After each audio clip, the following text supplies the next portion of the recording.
Saya lanjutkan.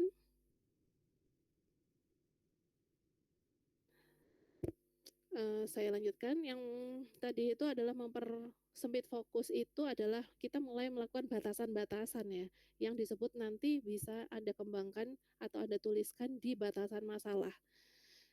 Metode yang saya akan implementasikan itu hanya di populasi X.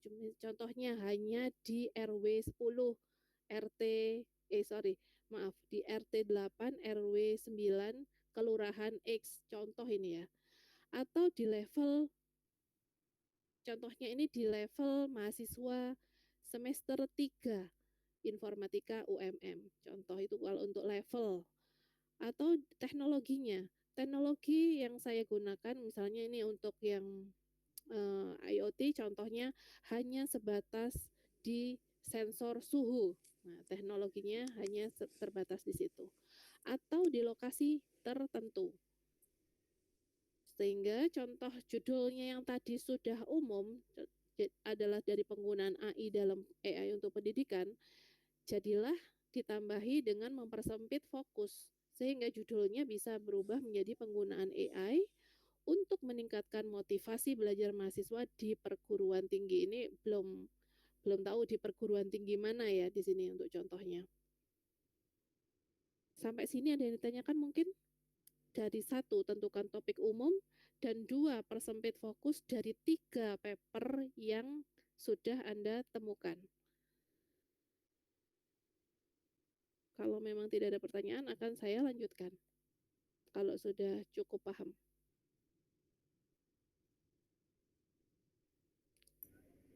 Bu, izin bertanya. Iya, silakan Mas. Kan itu untuk kerangka rumusan kan itu ada Pico, Pico C sama 5W plus 1H. Kalau misalnya kita kerangka rumusannya itu di mix gitu bisa nggak? Boleh, boleh. Boleh Mas, itu jadi lebih komprehensif. Oh, oke Bu, terima Kalau kasih. memang ada boleh, ya boleh di mix. Oke. Gitu ya. Jadi nanti akan saya jelaskan ya. Sudah tadi dari kerangkanya dari 3 paper yang Anda sudah dapatkan, Anda kan dari 3 paper tersebut sudah ada remark ya, mana yang urgensi, mana yang solusi, mana yang metode, dan mana yang hasil. Nah, ini Anda bisa melanjutkan dari literatur-literatur yang sudah Anda temukan, itu Anda lanjutkan ke tahap 1. Berarti topik umumnya apa? Persempit fokus. Nah, ini kalau sudah berarti Anda bisa menggunakan kerangka rumusan. Jadi tidak harus Pico ini apakah harus untuk yang di IoT apakah bisa menggunakan Pico? Bisa juga sebenarnya di populasi itu artinya adalah di sensor itu sendiri kan termasuk dari populasi, jumlah sensornya berapa dan datanya itu dia mengandung berapa baris data, itu bisa masuk ke populasi. Jadi struktur data itu bisa juga masuk ke populasi. Yang Pico itu di sini secara umum itu yang kesehatan itu Pico itu artinya P-nya itu adalah populasi, I-nya itu adalah intervention, C-nya itu adalah comparisonnya apa, dan yang O-nya itu adalah outcome. Kalau untuk di komputer biasanya ada tambahi adalah konteks. Konteksnya apa? Bisa juga ada tambahi 5W plus 1H ya. What, who, where, when, why, dan how. Nah, ini ada tergantung mau mau pakai dua-duanya atau pakai salah satu, boleh untuk memetakan paper yang sudah Anda pegang masing-masing ya. Contohnya ini sudah saya berikan, yaitu contohnya kalau menggunakan PICOC. Yang kedua itu adalah P-nya itu misalnya adalah mahasiswa perguruan tinggi. Misalnya contohnya mahasiswa informatika di kelas A. Contohnya di kelas A ada 50 orang, berarti populasinya ada 50 orang. Ya berarti kita tidak lepas dari 50 orang tersebut. Jadi itu populasi akan dibawa mulai awal paper, mulai judul bahkan sampai di kesimpulan ya sudah terbatas di 50 orang tersebut. Kita tidak membahas ke yang lain. I itu adalah intervention. Itu apa penemuan dari Anda untuk memfokuskan itu apa penggunaan AI berbasis chatbot contohnya itu. C-nya itu adalah untuk comparison itu adalah metode pembelajaran tradisional. Apa yang mau dibandingkan? Misalnya ada ya, atau bisa juga ini kita tujuannya adalah untuk mencari gap ya. Misalnya comparisonnya itu di metode A. Oh, saya punya metode B yang bisa saya bandingkan atau mungkin lebih baik. Itu adalah di C, metode pembelajaran tradisional contohnya. Metode itu yang nanti akan kita unggulkan. Jadi dibandingkan itu artinya adalah metode kita itu lebih unggul daripada metode lain. Anda cari metode yang lebih jelek. Contohnya. Serta selanjutnya itu adalah O, itu adalah outcome. Jadi dengan adanya metode yang kita hadirkan, nah itu bisa memberikan solusi apa? Itu yang disebut dengan outcome. Serta yang terakhir itu adalah konteks. Konteksnya itu misalnya ada perlakuan khusus ya. Konteksnya misalnya untuk lingkungan perkuliahan daring. Contohnya kayak gitu. Selanjutnya pertanyaannya itu adalah bagaimana penggunaan AI berbasis chatbot dibandingkan dengan metode tradisional yang mempengaruhi motivasi belajar mahasiswa di perkuliahan daring. Itu yang disebut dengan nanti ini masih dasar ya, karena kita masih belum ada judul. Sehingga itu adalah pertanyaannya. Pertanyaan itu adalah yang disebut dengan reset question. Paham? Sampai di sini mungkin ada yang ditanyakan?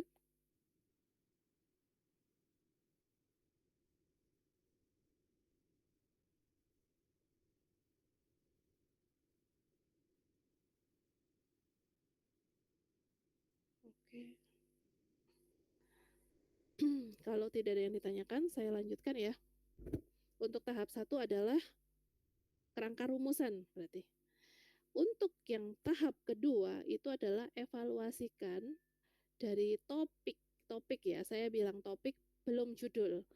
Apakah topik Anda sudah bisa dibawa ke metode yang disebut dengan SMART, yaitu specific, measurable, achievable, relevant, dan time bound.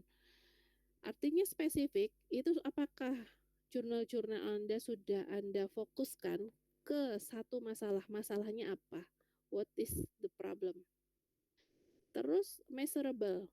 Nah, ini adalah basisnya data. Menghasilkan suatu data itu, datanya bisa diukur apanya. Ini adalah tahap 2 ya.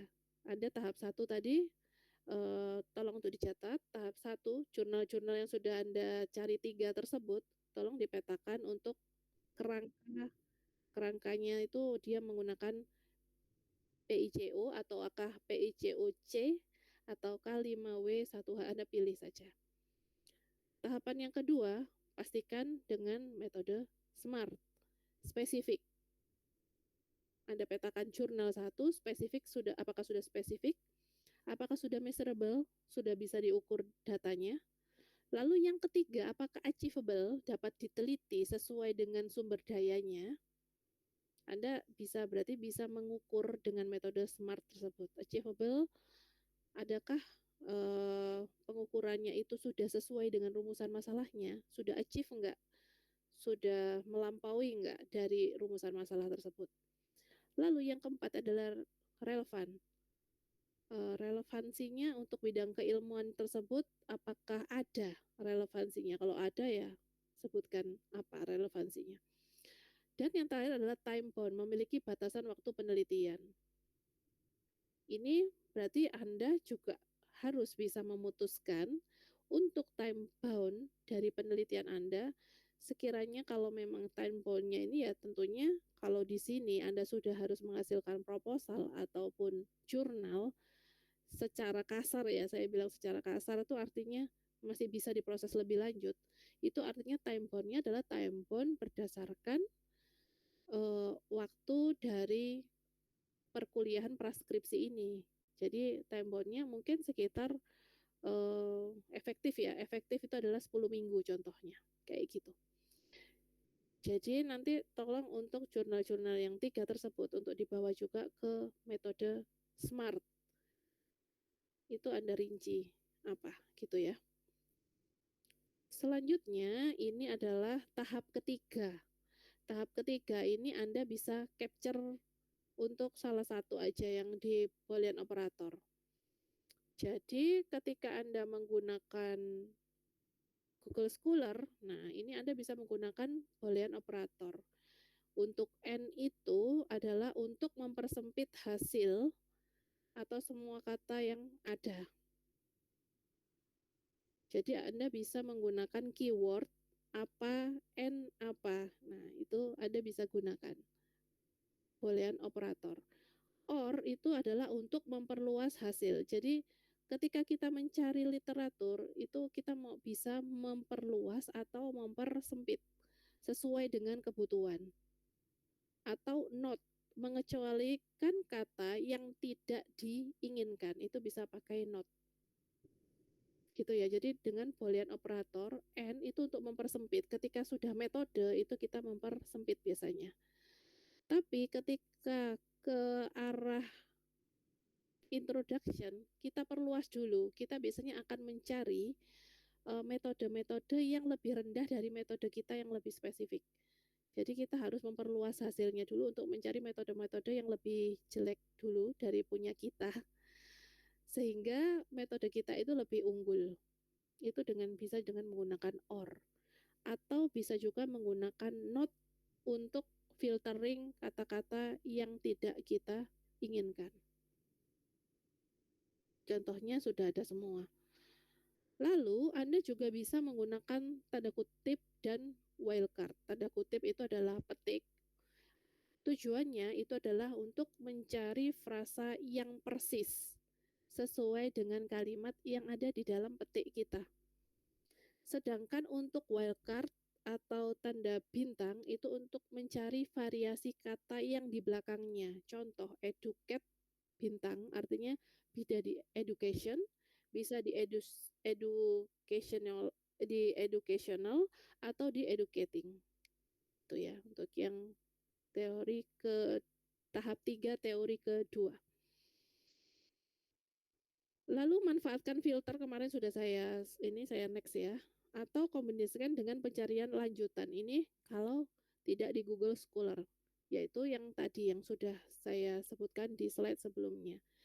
Sehingga untuk yang di tahap 3 Anda bisa menunjukkan ke saya tentang capturean yang Anda gunakan di salah satu ini. Bisa menggunakan tanda kutip, bisa menggunakan N atau or dan lain sebagainya. Bisa yang boolean atau bisa yang menggunakan tanda kutip. Sampai sini ada pertanyaan? Silakan.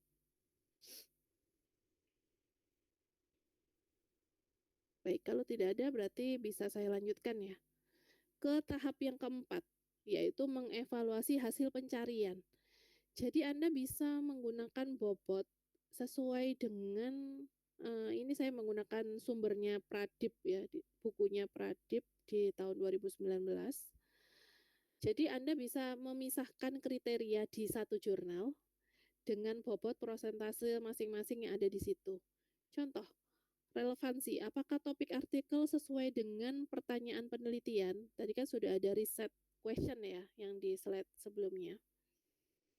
Kalau Anda bisa menggunakan skala Likert ya 1 sampai 5. Ketika dia Likertnya itu misalnya 3, berarti dia sudah ada di poin berapa ya? 20, nanti bisa dibagi menjadi 5. Kalau dia di 3 berarti dia poinnya sudah di berapa? 4 kali 3 berarti di 12 poinnya gitu ya. Anda sudah bisa melakukan penilaian sendiri untuk satu jurnal. Nah, nilainya itu berapa di situ? Kalau memang nilainya bobot dari prosentasenya itu 70%, itu dikatakan berarti Anda sudah jurnal tersebut bisa Anda pakai sebagai rujukan dari awal sampai akhir. Gitu. Maaf Bu, permisi. Hmm. Yang tulisan Meet Google is sharing your screen di hide aja Bu, soalnya yang tulisan yang paling bawah Oh ketutupan iya iya sama iya itu iya. tulisan itu. Ya, Oke. oke. Terima kasih Bu. Ya. Oke, sampai sini ada yang ditanyakan? Jadi Anda bisa nyoba satu paper aja ya, satu paper Anda scoring. Nah, kira-kira dari 3 paper tersebut, kira-kira sudah memenuhi apa tidak? Anda capture dari scoring yang Anda buat untuk tahap 4. Selanjutnya ini adalah tahap yang terakhir, yaitu pilih artikel dengan nilai tertinggi dari tahap 4, kemudian analisa menggunakan tabel evaluasi berikut. Jadi Anda itu memilih 3 itu adalah yang scoringnya paling tinggi. Nah, setelah scoring Anda paling tinggi, itu adalah di satu paper yang sudah Anda pilih, maka Anda bisa menggunakan komponen PICOC untuk menganalisa tabel evaluasi sebagai yang ada di dalam layar ya, yaitu contohnya populasi. Tadi sudah saya sebutkan di slide selanjutnya, bahwa apakah populasi kelompok yang diteliti itu sesuai, maka pastikan artikel meneliti kelompok yang sama. Jadi misalnya mahasiswa, guru, atau pasien, ini contoh ya, ini ya, hanya sebatas contoh. Lalu apakah interventionnya itu adalah yang diteliti itu sama? Itu artinya apa ya? Artinya itu adalah sama dengan kriteria yang akan Anda teliti. Misalnya nih contoh ya, Anda tadi akan meneliti tentang contohnya tadi apa ya? Contohnya adalah penggunaan ini. Jadi sesuaikan dengan riset question Anda. Riset question Anda adalah bagaimana menggunakan AI, contoh ya ini ya, berbasis chatbot dibandingkan dengan metode tradisional yang mempengaruhi motivasi belajar mahasiswa di perkuliahan daring. Lalu Anda mendapatkan contoh adalah satu buah artikel. Artikel tersebut apakah sesuai dengan riset question yang sudah Anda buat di tahap sebelumnya. Ini adalah tahap yang kelima. Mungkin yang agak susah itu adalah yang saya highlight di yang orange ya. Apakah hasil yang diukur itu sesuai di dalam paper ya ini? Ini saya masih belum menyentuh pada tulisan Anda nanti. Jadi ini kita fokuskan pada paper yang sudah kita temukan. Apakah dari paper yang sudah kita temukan tersebut, hasil yang diukur itu sesuai? Jadi ini yang saya highlight di warna orange. Tahap ini biasanya menjadi tantangan karena kalian harus mereplikasi. Mereplikasi itu adalah berarti outcome-nya itu kan sesuai dengan metodenya ya. Metode itu adalah solusi. Solusinya untuk atau jawaban dari kekurangan yang selama ini menjadi suatu pertanyaan. Contohnya motivasi belajar, produktivitas, dan kepuasan pengguna. Nah, ini kira-kira ada yang bisa menjawab untuk outcome-nya ini bisa dilihat di mana? Biasanya untuk secara cepat. Kalau di dalam suatu paper. Kesimpulan mungkin.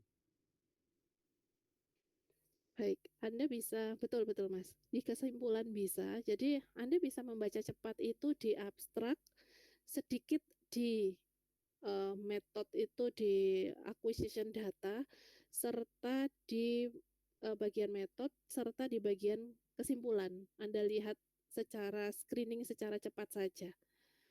Itu bisa dilihat dari hasil. Kalau hasilnya memang sudah sesuai dengan riset questionnya, ya berarti bisa dipakai gitu.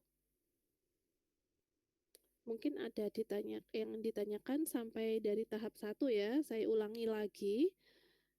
Tahap 1 itu adalah Anda menentukan topik dan kata kunci. Jadi Anda bisa mulai dari beberapa paper yang 3 tersebut untuk langkah-langkah 1, 2, dan 3. Lalu yang tahap 2, Anda eksplorasi ke metode SMART. Apakah bisa diukur, apakah dia itu achieve atau tidak, itu di metode SMART. Lalu Anda bisa capture apakah Anda sudah menerapkan metode ini untuk mempersempit hasil. Salah satu saja ya yang saya minta. Terus selanjutnya Anda evaluasi dengan scoring nilai sendiri dari jurnal Anda yang 3. Anda bisa capture salah satu boleh, tiga-tiganya boleh. Dan dari 3 tersebut yang terbaik itu Anda bisa membuat evaluasi dengan metode PICOC gitu.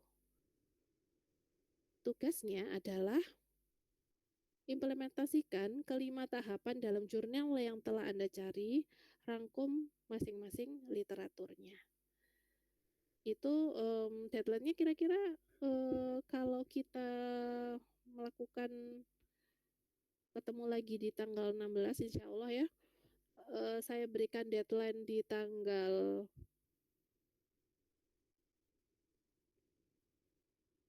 11 kira-kira kecepatan. Supaya saya bisa 14 cukup menurut saya, Bu. sebenarnya tugas itu ya sama sih, pasti ngerjainnya dadakan ya. Baik ya, saya kasih deadline di sini tanggal sorry.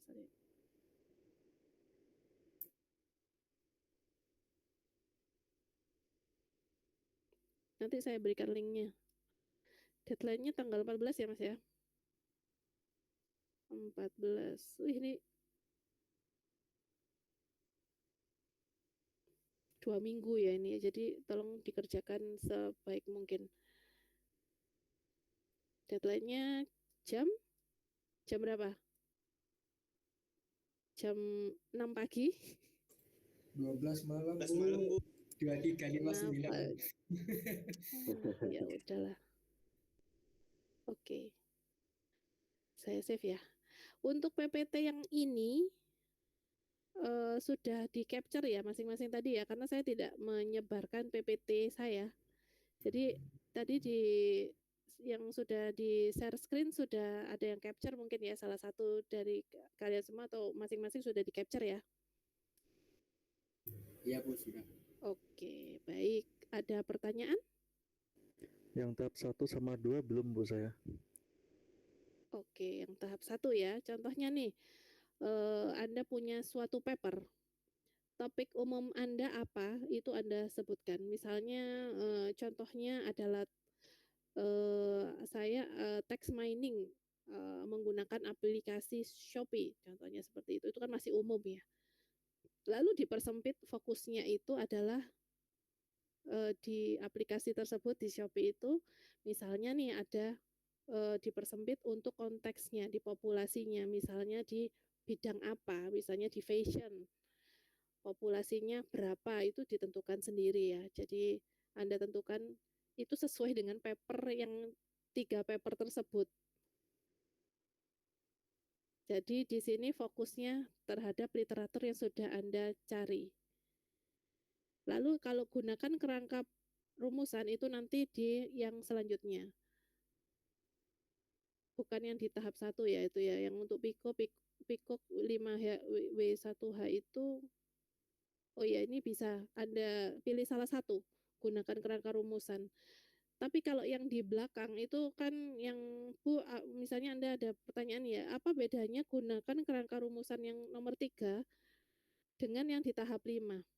Kalau yang di tahap 5 itu kan sudah ditentukan PICOC ya. Tapi kalau Anda mau menggunakan kerangka yang 5W1H itu juga boleh di sini. Jadi untuk yang tahap 1 topik umum itu sudah harus ada.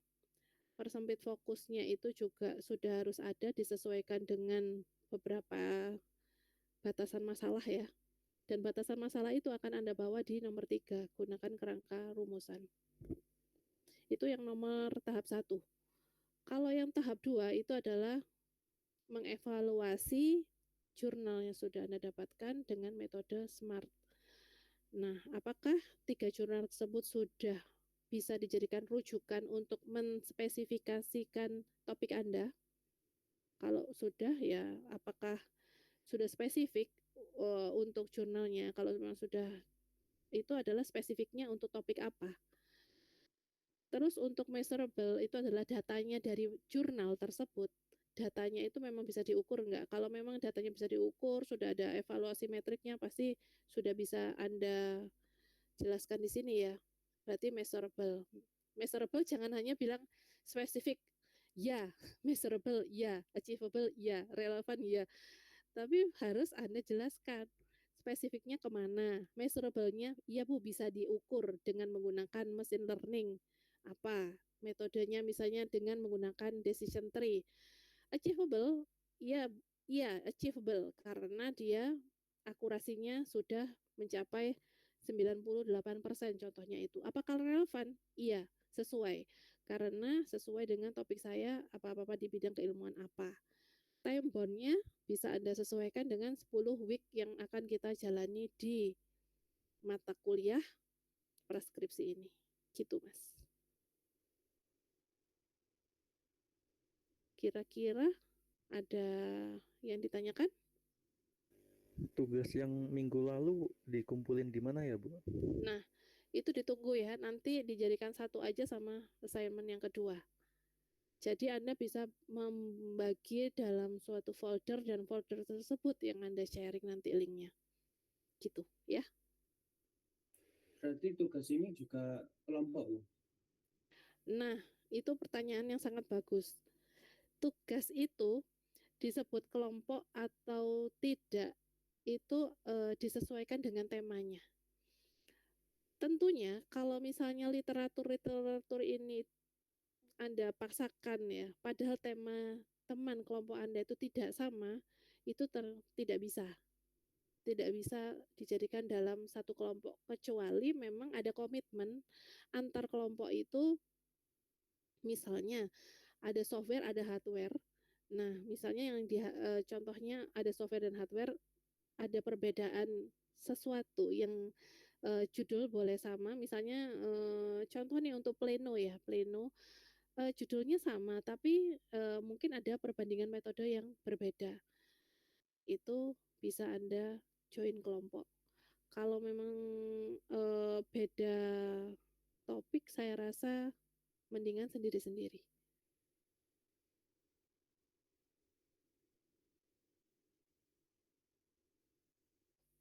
Ada lagi yang ditanyakan? Atau sudah cukup jelas? Bu, boleh izin meng-SS slide-nya, screenshot slide-nya. Boleh. Dari 3 aja Bu, dari 3, slide ketiga aja. Yang tahap 3. Ini? Ya. Oke. Betul. Tahap 4-nya sama tahap 5. Oke, tahap 4 sudah Bu. Tinggal tahap 5. Oke, terima kasih Bu. Ya. Baik, ada yang ditanyakan? Saya Bu mau nanya yang di tahap 4 Bu. Tahap 4. Baik. Tahap 4 itu adalah Anda kan men-scoring 3 jurnal tersebut ya. Ya. Men-scoringnya Anda bisa melakukan pembobotan. Ini adalah contoh ya, contoh pembobotan dari Anda ini mencoba untuk men-scoring yang sudah Anda jurnal yang sudah Anda dapatkan. Dari pertanyaan evaluasi yang sudah ada dan Anda sesuaikan dengan skornya. Misalnya bobotnya 20 ya Mas ya. Ternyata skornya itu Anda berikan apakah topik artikel sesuai dengan pertanyaan penelitian, sesuai nggak dengan pertanyaan penelitian yang ada di dalam. Cara menentukan bobotnya itu gimana Bu? Cara menentukan bobotnya ya sesuai dengan konteks dari jurnal tersebut Mas. Jadi ini caranya gimana Bu? Sebentar. Apakah pakai ini pakai skala ya. Skalanya misalnya skornya adalah 1 sampai 5. Apakah topik ya itu kembali lagi ke Anda sendiri yang menilai, jadi ke masing-masing. Apakah topik artinya sesuai dengan pertanyaan penelitian itu artinya itu pertanyaan penelitian itu bisa Anda kaitkan dengan pertanyaan penelitian yang ada di dalam jurnal tersebut, atau bisa juga Anda kaitkan dengan pertanyaan penelitian yang ada di konteks penelitian yang mau Anda terapkan. Jadi contohnya ini, apakah topik artikel sesuai dengan pertanyaan penelitian? Kalau memang dia itu medium, rata-rata tidak sesuai, ya kasih nilai 5 ya. 5 kalau berarti dia di bawah 3 itu kan kurang. Kalau di atas 3 berarti Anda memberikan nilai 4. Berarti 4 kali 4 ya. Kalau 20 dibagi 5 itu kan sekitar 4. 4 kali 4 berarti 16. Anda beri nilai seperti itu. Jadi nanti bobotnya semuanya itu adalah 100%. Dari ketiganya itu akan dikomparasi, misalnya nih di jurnal ke-1 70%, terus di jurnal kedua 80%, jurnal ketiga 85%. Maka yang terbaik itu Anda tarik ke sini, ke PICOC yang di tahap 5. Paham enggak, Mas? Paham, Bu. Baik, Bu. Terima kasih ya, Bu. Ya, gitu. Ada lagi yang ditanyakan? Izin bertanya untuk yang time bond tadi, Bu. Yang smart. Time bondnya diisi 10 minggu, Mas. Sorry. Itu yang dihitung penelitiannya atau bagaimana? Ya, time bondnya itu saya tidak time bondnya itu rata-rata ya memang untuk membuat suatu penelitian, karena ini saya tidak tidak merujuk menjadi jurnal yang sudah, kalau Anda pleno ya, ini sifatnya kalau misalnya ini pleno, apakah jurnal saya dalam waktu 10 minggu itu sudah harus jadi? Tentunya tidak kan. Ya, ini adalah metode SMART itu adalah kira-kira itu jurnal tersebut itu apakah kita bisa bawa untuk penelitian kita sendiri. Kalau time bondnya itu kira-kira ya saya samakan saja. Jadi untuk 10 week itu tentunya akan tergantung dengan urgensi dari penelitian Anda masing-masing kan. Tentunya kalau misalnya saya ya tergantung Anda juga mengerjakannya secara rutin ataukah bolong-bolong kalau nanti setelah ini lah, maksud saya setelah dari praskripsi ini. Namun output dari praskripsi ini adalah yang perlu Anda catat itu adalah pilihan Anda mau mengikuti pleno atau sempro. Jadi ya dalam waktu 10 minggu ini ditulis aja 10 minggu untuk time bondnya. Oh, berarti kita bukan menghitung menghitung yang ada di jurnal ya, karena iya itu kan masing-masing. Kalau jurnal itu kita tidak tahu, tidak terukur mereka bisa melaksanakannya dalam ukuran berapa minggu atau berapa bulan, tidak tahu. Karena tidak tahu ya, time bondnya adalah merujuk kepada selesainya mata kuliah praskripsi. Baik, Bu, terima kasih. Ya, ada lagi mungkin, Mas? Bu, mohon maaf, izin bertanya, itu untuk perkelompokannya itu pengerjaannya itu masing-masing tapi judul sama atau bagaimana ya, Bu? Gini Mas, kalau masing-masing tapi judul sama itu kurang rasional ya, karena kan saya kembalinya lagi ke sini itu adalah memang benar-benar Anda implementasikan untuk kelulusan Anda gitu. Jadi kemarin itu setelah saya pikir-pikir juga, ini saya maunya itu sehingga saya maunya ini mata kuliah ini memang benar-benar diterapkan untuk kelulusan. Jadi ya kalau memang harus sendiri-sendiri ya gak apa-apa, sendiri-sendiri aja. Kalau memang topiknya tidak sama ya, kalau memang topiknya sama, misalnya satu topik mau saya pecah menjadi beberapa bagian, ya silakan. Tentunya saya akan menilainya akan sendiri-sendiri karena tidak ada yang sama persis untuk 2 orang. Pasti Anda akan mengerjakan di sisi bagian mananya gitu kan. Sudah terjawab atau tidak? Berarti itu untuk pengerjaannya jadi satu ya, Bu? Dan itu pengumpulannya gimana ya, Bu? Apakah masing-masing atau satu Iya, aja? masing-masing dalam satu folder.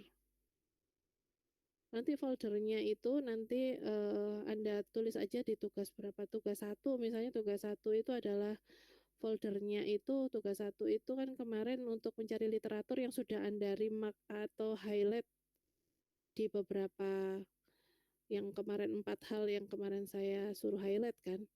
Berarti itu ada tugas 1, tugas 2-nya yang sekarang.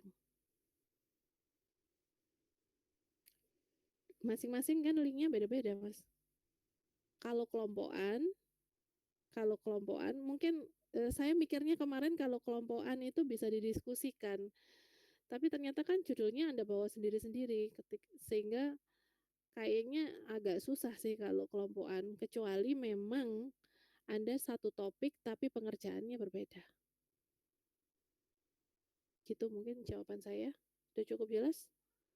Nanti linknya ya sendiri-sendiri, link dari foldernya. Saya akan cek satu persatu. Baik, Bu, terima kasih. Ya. Ada lagi yang ditanyakan? Permisi Bu, Hmm. kalau misalnya ketika jurnal tersebut internasional itu bagaimana Bu? Apakah boleh? Ya sangat boleh. Misalnya ini Anda rajin. Saya kemarin tuh dari yang saya suruh 3 jurnal itu sebenarnya misalnya nih saya Anda kepingin 3-3-nya itu internasional itu lebih bagus.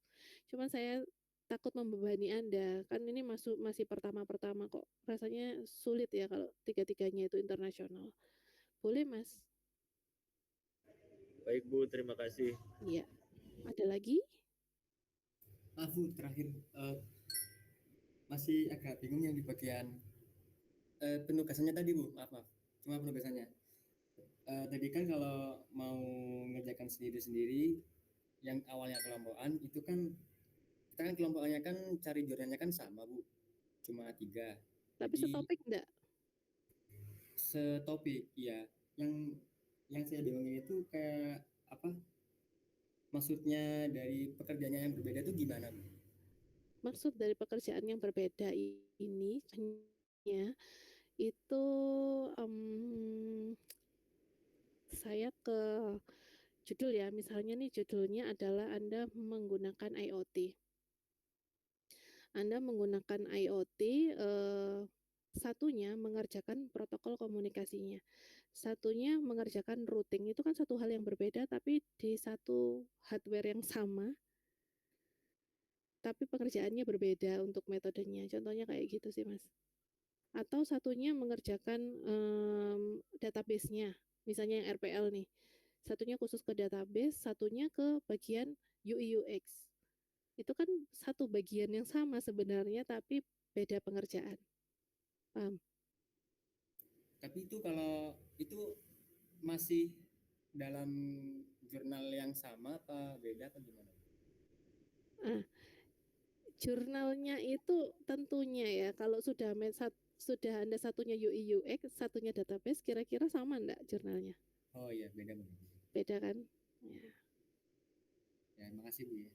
Ya, ada lagi yang ditanyakan? Mumpung masih awal-awal nggak masalah kan, misalnya waduh ternyata nggak bisa. Ternyata saya juga mikirnya ini karena saya sesuaikan dengan output sebenarnya. Kalau misalnya tidak saya sesuaikan dengan output, mungkin itu bisa kelompokan. Karena Anda mencari kasus ya. Tapi kalau ketika untuk diimplementasikan itu sudah saya rasa sulit untuk kelompokan kecuali dengan tema yang sama. Tema besar maksud saya. Gitu. Ada yang ditanyakan lagi?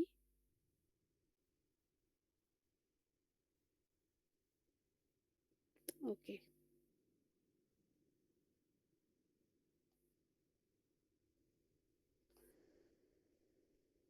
Baik, kalau tidak ada yang ditanyakan, silakan untuk dikerjakan ya. sesuai dengan komitmennya nanti akan saya buka linknya sekitar tanggal 12 ya.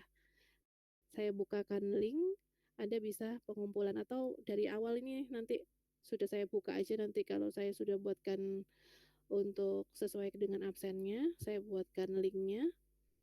Lalu Anda bisa isi langsung di situ nanti untuk penugasan di tanggal 14.